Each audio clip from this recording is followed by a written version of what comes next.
In this episode, we take the idea of least privilege and make it very concrete for AI environments by focusing on three places where it most often breaks down: pipelines, service accounts, and model endpoints.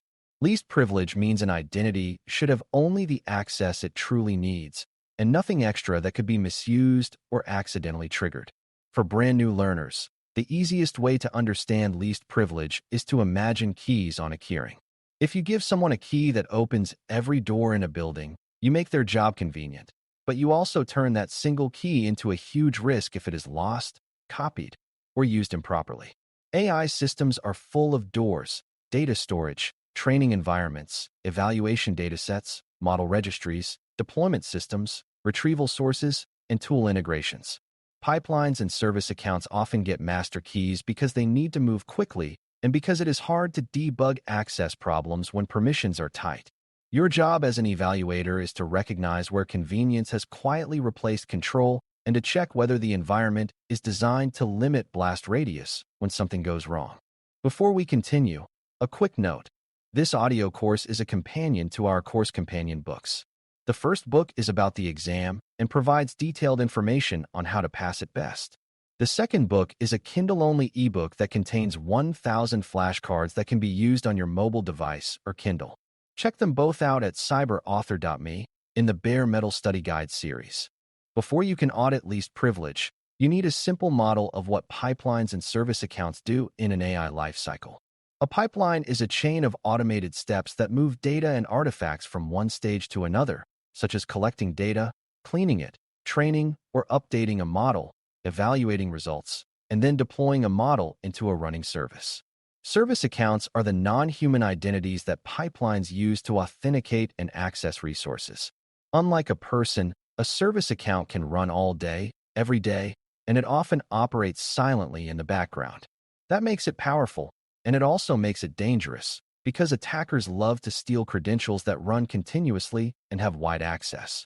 Model endpoints are the interfaces where users or applications send requests to a model and receive responses, and those endpoints can be public, internal, or restricted to other systems.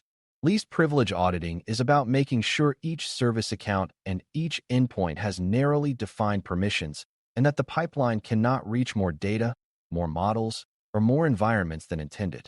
This is where AI security becomes practical, because these access boundaries determine what an attacker can do with a single compromise. A common beginner mistake is to think least privilege is only about user accounts, like a person being an admin or not. In modern systems, many incidents come from non-human identities because they are often overprivileged and poorly monitored. If a service account has permission to read all data and write to production systems, then stealing that account is like stealing a master badge. Least privilege audits therefore focus heavily on non-human identities, especially those used in training and deployment pipelines. You should expect an organization to be able to list its service accounts, explain what each one is for, identify an owner who is responsible for it, and show how its permissions match its task. If they cannot do that, then the environment is likely running on a handful of overpowered accounts that were created during early development and never tightened. That is a real risk, because attackers do not need advanced AI tricks if they can simply use a powerful account that already has broad permissions. To audit least privilege effectively, you have to separate access needs by stage, because different stages require different permissions. For example, a data ingestion pipeline might need read access to a specific source and write access to a specific staging area, but it does not need access to the model registry or production endpoints. A training pipeline might need read access to approved training datasets and write access to a training workspace, but it should not be able to read unrelated datasets or connect to sensitive internal repositories. An evaluation pipeline might need read access to evaluation data and the ability to run tests, but it should not be able to deploy anything into production. A deployment pipeline might need permission to publish a specific model version to a specific environment, but it should not be able to modify training data or rewrite evaluation results. When least privilege is done well, the pipeline is split into identities and roles that reflect these stages, rather than using one identity that can do everything. Evaluating this separation is a powerful way to detect whether security was designed in or simply added as an afterthought. Environment separation is another key concept, because least privilege is not only about what resources you can access, it is also about where you can access them. Most organizations have development, testing, and production environments, and those environments should have strict boundaries so mistakes in development do not spill into production. In AI systems, environment separation should cover data, models, and endpoints. Development may use synthetic or sanitized data, while production uses real sensitive data. Development may use experimental models, while production uses approved versions. Development endpoints may be open to a broader group, while production endpoints are restricted and monitored. Least privilege audits should check that service accounts are scoped to environments, meaning a development pipeline identity cannot write into production storage or deploy to production endpoints. If the same service account can operate across environments, then the separation is mostly an illusion. This is one of the fastest ways to judge real control maturity, because true separation reduces blast radius dramatically when something goes wrong. Now let's focus on service accounts specifically, because they are often the biggest least privilege weakness. A strong audit looks at how service accounts authenticate, how their credentials are stored, and whether the credentials are short-lived or long-lived.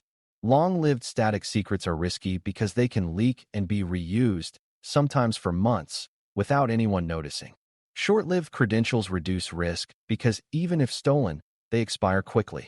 The audit also checks whether service accounts have broad wildcard permissions, such as the ability to read all objects in a storage bucket or the ability to call any model endpoint in an organization. Wildcards are convenient, but they are the opposite of least privilege. Another audit focus is whether service accounts are shared, meaning multiple pipelines use the same identity. Shared identities make troubleshooting easier but destroy accountability because you cannot tell which process did what. Least privilege is not only about limiting power. It is also about keeping actions traceable to a specific identity so you can investigate problems. An important part of auditing service accounts is checking for privilege creep, which is when permissions gradually expand over time. A pipeline fails because it lacks access to one file, so someone adds a broad permission to fix it quickly. Later, the pipeline needs access to another resource, so another broad permission is added. After months, the service account can access far more than the pipeline actually needs, and no one remembers why. Privilege creep is common in fast-moving AI projects because pipelines evolve frequently, and teams are under pressure to deliver results. A least privilege audit checks whether permissions are reviewed periodically and whether there is a process to remove unused privileges. One practical approach is to compare granted permissions to observed usage over time, which helps identify privileges that were granted but are never used. If the organization cannot show any review process or any evidence of pruning, privilege creep is likely, and that means compromise impact will be larger than expected. Model endpoints are the next area where least privilege must be applied with care. A model endpoint is not just a server address. It is a capability interface that can be called by users, applications, and sometimes other models. The audit questions include who is allowed to call the endpoint, whether access is tied to individual identities or shared keys, and whether different endpoints exist for different purposes. For example, a public-facing endpoint might need strict rate limiting and strong monitoring, while an internal endpoint might rely more on internal network controls but still require authentication. Least privilege here also includes limiting what the endpoint can do, especially if the model is connected to tools or data sources. If an endpoint can trigger tool actions or retrieve sensitive documents, then endpoint access becomes a powerful privilege. A strong design separates endpoints by capability so that not every caller can use every tool or access every data source. In an audit, you look for segmentation and clear policy boundaries, not a single endpoint that does everything for everyone. Least privilege also applies to data access behind the endpoint, and this is where AI systems can hide risk if you only look at surface permissions. A user may be authorized to query a model, but if the model is connected to a retrieval system that can access sensitive repositories, the model may retrieve documents the user should not be allowed to see. This is a kind of indirect access that can bypass normal access controls if not designed carefully. Auditing least privilege, therefore, includes checking how retrieval permissions are enforced and whether the system respects user identity when fetching data. One safer approach is for retrieval to run with the user's permissions, so the model can only retrieve what that user is allowed to retrieve. Another approach is to use a carefully curated set of documents that are approved for the model, regardless of who asks. The audit focus is not on which approach is chosen, but on whether the approach is clearly defined, consistently enforced, and tested for bypass. If retrieval uses a powerful service account that can see everything, and the model can be prompted to fetch anything, least privilege is effectively broken.